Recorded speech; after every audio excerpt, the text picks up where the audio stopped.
വരുന്ന വഴിക്ക് മുഴുവൻ ഓരോ സ്ഥലത്തും ആളുകൾ കുടുംബമായി പുറത്തിറങ്ങി നിന്ന് അല്ലെങ്കിൽ കൂട്ടമായി പുറത്തിറങ്ങി നിന്ന് നമ്മുടെ വാഹന പര്യടനത്തെ അഭിവാദ്യം ചെയ്തു. ചിലർ അനൗൺസ്മെന്റ് കേട്ടിട്ട് അവിടുന്ന് ഓടി വരുന്നത് നമുക്ക് കാണാം, ഓപ്പൺ ജീപ്പിന്നോ കാറിന്നോ നോക്കുമ്പോ. അപ്പൊ വേണമെങ്കിൽ തിരക്കല്ലേ എന്ന് വിചാരിച്ചിട്ട് അവർ ഓടി വരുന്നത് കണ്ടിട്ടാണ് പോവാ വണ്ടി ഓടിച്ചിട്ട്. പക്ഷെ അങ്ങനെ പോവാൻ മനസ്സനുവദിക്കാത്തത് കൊണ്ട് അവർ ഓടിയെത്തുന്നവരെ കുറച്ചു നേരം വണ്ടി അവിടെ നിർത്തിയിട്ടു.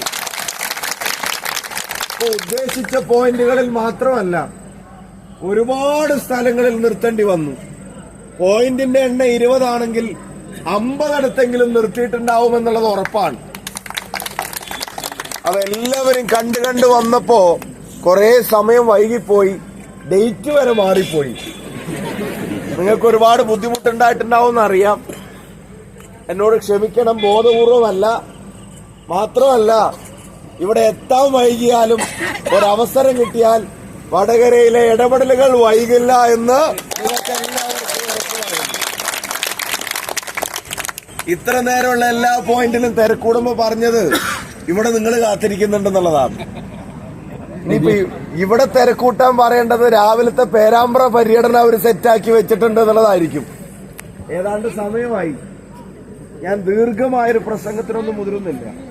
ഞാൻ കഴിഞ്ഞ 2-3 പോയിന്റിൽ പറഞ്ഞ ചില കാര്യങ്ങൾ പറയാൻ ആഗ്രഹിക്കുക. ഒന്ന്, 8:30 മണിയുടെ പരിപാടിക്ക് 9:30 എത്തിയ ഒരു 25% ആൾക്കാർ പോയിട്ടുണ്ടാവും, അല്ലേ ചേച്ചി? അല്ലേ? ഒരു 10:30 എത്തിയ 50% ആൾക്കാർ പോയിട്ടുണ്ടാവും. 11 മണിക്ക് എത്തിയ എല്ലാരും പോയിട്ടുണ്ടാവും.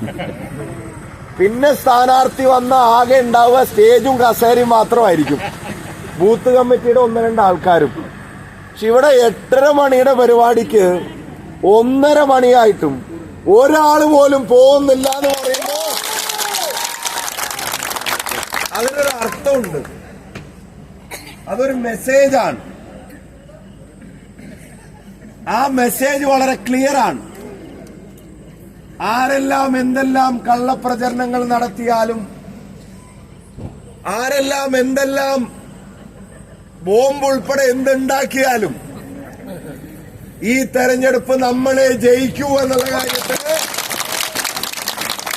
ഒരു സംശയമില്ല എന്നുള്ളത്. നേരത്തെ നേരം വൈകുന്നതിനെ പറ്റി പറഞ്ഞപ്പോ പോയോ ഒരു അജീദ് പറഞ്ഞ പോലെ ഇതപ്പോ ഇവിടെ ഇരിക്കുമ്പോ തന്നെ നോക്കുക, ഈ അടുത്ത് തന്നെ നോക്കുക. സ്പീക്കറിന്റെ തൊട്ടത്താറ് ലൈറ്റിന്റെ സ്റ്റാൻഡ്, അവിടെ മക്കനിട്ടൊരു ഇത്ത് നിൽക്കുന്നു.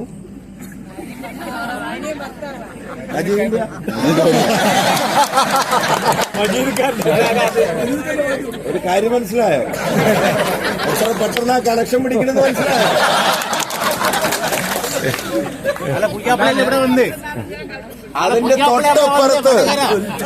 അതിന്റെ തൊട്ടപ്പുറത്ത് ഒരു കൈക്കുഞ്ഞുമായിട്ടൊരു ചേച്ചി ഇരിക്കുന്നു. അവരിപ്പുറത്ത് നിൽക്കുന്നവരെ ജാതി അന്വേഷിച്ചിട്ടുണ്ടോ? ഉണ്ടാവോ? പുറകിലിരിക്കുന്നവരുടെ മതം അന്വേഷിച്ചിട്ടുണ്ടാവോ? ഒന്നും നോക്കാതെ എല്ലാരും ചേർന്ന് ഇരിക്കുന്ന ഈ സൗന്ദര്യത്തെ ആര് തകർക്കാൻ ശ്രമിച്ചാലും അതിനെ ഒരുമിച്ച് നിന്ന് നമ്മൾ ചെറുക്കും എന്നുള്ള കാര്യത്തിൽ ഒരു സംശയം. ഈ തെരഞ്ഞെടുപ്പ് അതിനു വേണ്ടി തന്നെയാണ്.